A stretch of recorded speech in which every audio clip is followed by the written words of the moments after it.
अगर किसी को खुद पर भरोसा हो तो कोई भी कठिन काम आसानी से पूरा किया जा सकता है।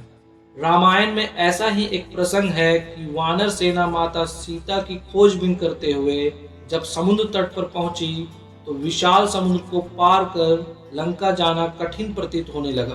तब अंगद ने कहा कि मैं समुद्र के उस पार लंका में जा तो सकता हूँ, पर वापस लौट कर आ पाऊंगा इस पर मुझे संदेह है। अंगद को अपनी क्षमता और योग्यता पर भरोसा नहीं था। तब जामवंत ने हनुमान जी को उसकी क्षमताओं और शक्ति को याद दिलाया और कहा कि आप लंका जाकर सीता जी का पता कर कर आएं। हनुमान ने पूरे आत्मविश्वास के साथ हामी भरी और कहा कि मैं अभी जाता हूँ और रावण सहित सभी राक्षसों का संहार करके माता सीता को लेकर आता हूँ। तब जामवंत ने कहा कि रावण और दूसरे राक्षसों का संहार प्रभु श्री राम स्वयं करेंगे, आप तो माता सीता का पता लगाकर केवल आ जाओ। तभी हनुमान जी एक छलांग में समुद्र पार कर जाते हैं।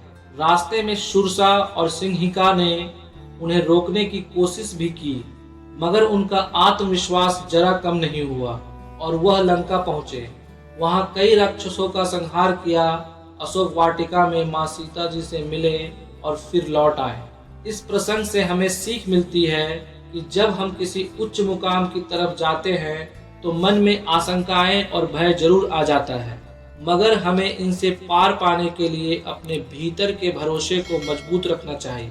उत्साह के साथ लक्ष्य की ओर बढ़ने से भीतर का भरोसा भी मजबूत होता है। अगर हमें अपने अंतस से अपनी क्षमता पर यकीन हो जाए तो कोई भी लक्ष्य आसानी से पाया जा सकता है। साथियों, अगर आप सोच रहे हैं कि आत्मविश्वास क्या है और इसे कैसे जागृत किया जाए, तो आत्मविश्वास भीतर की ऐसी शक्ति है जो अपार ऊर्जा के प्रवाह से हमें अपनी क्षमता को पहचानने और अपने मुकाम तक जाने के लिए संबल प्रदान करता है। कई दफा हम बहुत कुछ करने के सपने देखते हैं, मगर अविश्वास की भावना हमें डरा देती है। जब हमारी क्षमताओं और आकांक्षाओं पर हमें ही यकीन नहीं रहता, तब हम अंतस से डब्बू बन जाते हैं। अज्ञात भय से इच्छाएं मन में ही दफन हो जाती है।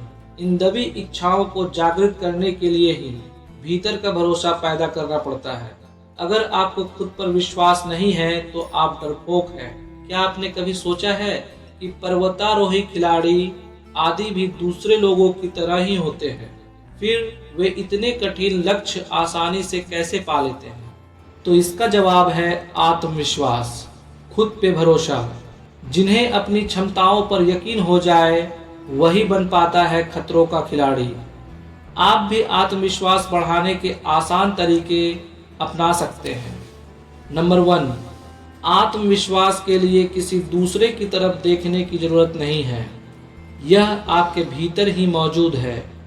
बस खुद के बारे में यह धारणा रखें कि मैं पूरे विश्वास से लक्ष्य की ओर चलूंगा। नंबर 2, हमेशा सकारात्मकता को दिमाग में बसाकर रखें। आप जो काम कर रहे हैं वह आपके लिए ही है, सिर्फ आपको ही इसका श्रेय मिलेगा। नंबर 3, सफल लोगों के जीवन संघर्ष की असली प्रेरक कहानियां पढ़ने से भी भीतर का विश्वास बहुत मजबूत होता है। नंबर 4, जीवन के उन अवसरों को याद करें और डायरी में लिखें जब अपने मुश्किलों में भी कोई कार्य अपने विश्वास के दम पर पूरा किया था। नंबर 5, हमेशा प्रशंसित रहिए। चेहरे की मुस्कान आत्मविश्वास की पहचान और कामयाबी के द्वारा होती है। नंबर 6, अपने व्यक्तित्व को बनाए रखें। नंबर 7, छोटे छोटे लक्ष्य बनाकर उनको पूरा करने से खुद का भरोसा बढ़ेगा। नंबर 8, हमेशा ऐसे दोस्तों के निकट रहें जो आत्मविश्वास से भरे हों, उनसे सकारात्मक बातें करें। इन उपायों से हम अपने आत्मविश्वास में इजाफा अर्थात बढ़ोतरी कर सकते हैं। तो दोस्तों, यह थी कुछ बातें जिसे आप फॉलो करके अपने सेल्फ कॉन्फिडेंस अर्थात खुद पर भरोसा रखने से हर काम को आसान बना सकते हैं और अपने जीवन में कामयाबी पा सकते हैं। साथियों, मिलते हैं अगले एक और ऐसे ही वीडियो के साथ। तब तक अपना ख्याल रखें और सफलता के लिए लगातार प्रयास करते रहें। वीडियो अच्छी लगी तो वीडियो को लाइक शेयर करके चैनल को ज़रूर सब्सक्राइब कर लें, क्योंकि मैं आप लोगों के लिए ऐसे वीडियो हमेशा लेकर आता रहता हूँ। Thank you for watching this video. जय हिंद, जय भारत।